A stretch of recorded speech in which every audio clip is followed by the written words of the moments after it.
नेपाल में राजशाही और हिंदू राष्ट्र की मांग क्यों उठ रही है? क्या अब ऐसा संभव है? इसके पीछे कौन लोग और भारत की क्या भूमिका है, जानेंगे आज इस पूरे एक्सप्लेनर में। मैं हूं आपके साथ जानवी जायसवाल। आप देख रहे हैं न्यूज़ 18 का डिजिटल प्लेटफॉर्म। पहला सवाल यह है कि नेपाल को हिंदू राष्ट्र बनाने और राजशाही की मांग करने वाला कौन है? नेपाल में राजशाही बहाल करने की मांग होती रही है। इसकी ताजा शुरुआत 9 मार्च 2025 को हुई, जब काठमांडू के त्रिभुवन इंटरनेशनल एयरपोर्ट पर करीब 10,000 लोग इकट्ठा हुए। ये सभी नेपाल के पूर्व राजा ज्ञानेंद्र शाह के समर्थक थे। ज्ञानेंद्र पश्चिमी नेपाल के दौरे से वापस लौटे तो हजारों समर्थकों रॉयल पैलेस खाली करो, राजा आ रहे हैं, वापस आ जाओ राजा, देश बचाओ और हम राजशाही चाहते हैं जैसे नारे लगाने लगे। इस दौरान कोई हिंसक घटना तो नहीं हुई, लेकिन हिंसा की चिंगारी जरूर भड़क गई। नतीजन 28 मार्च को हिंसक प्रदर्शन के दौरान प्रदर्शनकारियों और पुलिस के बीच झड़प हुई। तिनकुने में इस एक इमारत में तोड़फोड़ की गई और उसको आग के हवाले कर दिया गया। प्रदर्शनकारियों ने पुलिस पर पथराव भी किए, जिसके जवाब में सुरक्षा कर्मियों को आंसू गैस के गोले दागने पड़े। इस घटना में 2 लोगों की मौत हो गई। प्रदर्शन राष्ट्रीय प्रजातंत्र पार्टी के नेतृत्व में हो रहा था, जिसे नेपाल के पूर्व राजा ज्ञानेंद्र शाह के समर्थन हासिल है। नेपाल में इस हिंसक झड़प के लिए लोकतंत्र समर्थक पार्टी ने पूर्व राजा ज्ञानेंद्र शाह को जिम्मेदार ठहराया। अब नेपाल में प्रदर्शनकारियों की 2 प्रमुख मांगे हैं। पहला, राजशाही व्यवस्था की बहाली। लोगों की मांग है कि देश में राजनीतिक प्रक्रिया खत्म करके राजशाही को दोबारा लागू किया जाए। राजशाही व्यवस्था नेपाल का केंद्रीय मुद्दा है, जो 2008 से गणतंत्र की स्थापना के बाद से ही शुरू हो चुकी थी।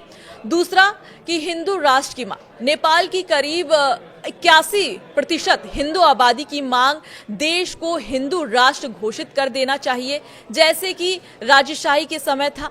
समर्थकों का मानना है कि 2008 में धर्मनिरपेक्षता अपनाने से नेपाल की सांस्कृतिक और धार्मिक पहचान कमजोर हुई है। सवाल यह भी है कि नेपाल में राजशाही की बहाल करने की मांग क्यों हो रही है? नेपाल में राजशाही बहाल करने की मांग के पीछे 5 बड़ी वजह बताई जा रही है। कई लोगों को लगता है कि लोकतंत्र में नेताओं के आपसी टकराव, भ्रष्टाचार और शासन में अनबन ने देश को कमजोर कर दिया है। पिछले 17 सालों में नेपाल में 13 बार सरकारें बदल चुकी हैं। किसी भी सरकार ने अपना 5 साल कार्यकाल पूरा नहीं किया है। ऐसे में लोगों को सरकार की व्यवस्थाओं से भरोसा उठ गया है। दूसरा, ट्रांसपेरेंसी इंटरनेशनल की रिपोर्ट के अनुसार पिछले 1 साल में नेपाल में भ्रष्टाचार 58% बढ़ गया है। 50% भ्रष्टाचार के मामले प्रधानमंत्री कार्यकाल और राष्ट्रपति कार्यकाल से जुड़े लोगों पर या संगठनों से संबंधित है। तीसरा, राजशाही के समर्थकों का मानना है कि राजा के शासन में भ्रष्टाचार कम होगा। राजशाही में राजा और उसके परिवार को पहले से ही सरकार से अच्छी पेंशन और सुविधाएं मिलती हैं, इसलिए उन्हें कम वेतन वाले सरकारी कर्मचारियों की तरह रिश्वत लेने की जरूरत नहीं होगी।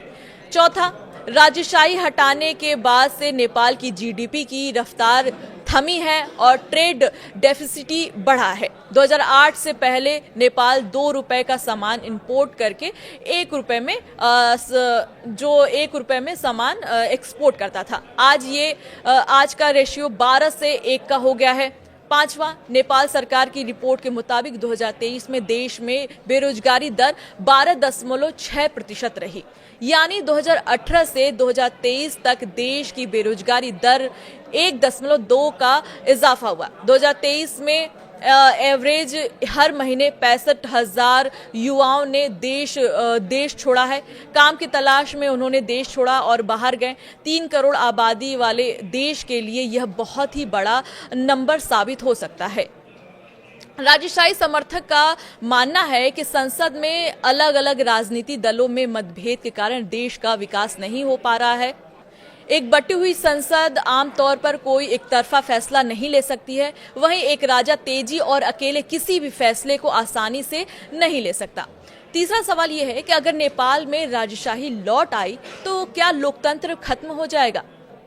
राजशाही दो तरह की होती है। पहला, निरंकुश राजशाही राजा या रानी के पास विधायकी कार्यकाल को न्यायिक शक्तियां होती हैं। उनकी इच्छा होती है कि कानून व्यवस्था बने।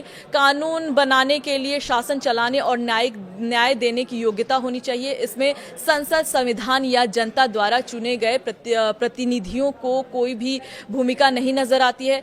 राजा की शक्तियों को सीमित कर देना या निरंकुश राजशाही में शासक दावा करते हैं कि उनकी शक्ति ईश्वर से प्राप्त हुई है, जिसमें उनकी सत्ता को चुनौती देना पाप या अपराध माना जाता है। दूसरा, संवैधानिक राजशाही। इस शासन व्यवस्था में राजा या रानी देश का शासक होता है, लेकिन उसकी शक्तियां संविधान या कानून के दायरे में सीमित रहती हैं। इस व्यवस्था में राजा या रानी प्रतीकात्मक या औपचारिक भूमिका निभाते हैं, जबकि असल शासक लोकतांत्रिक रूप से चुनी हुई सरकार और संसद के पास होती है। जापान, ब्रिटेन और थाईलैंड जैसी देशों में ऐसी ही व्यवस्था है। वहीं जानकार का कहना है कि अगर नेपाल में राजशाही लौटता है तो लोकतंत्र खत्म हो जाएगा। लोकतंत्र खत्म होने का मतलब है कि देश में निरंकुश राजशाही, जो फिलहाल नेपाल में लग पाना असंभव है। आपकी क्या राय है इस पूरे मामले में? हमें कमेंट करके जरूर बताएं। फिलहाल के लिए मुझे दीजिए इजाजत। देखते रहिए न्यूज़ 18 मध्य प्रदेश छत्तीसगढ़।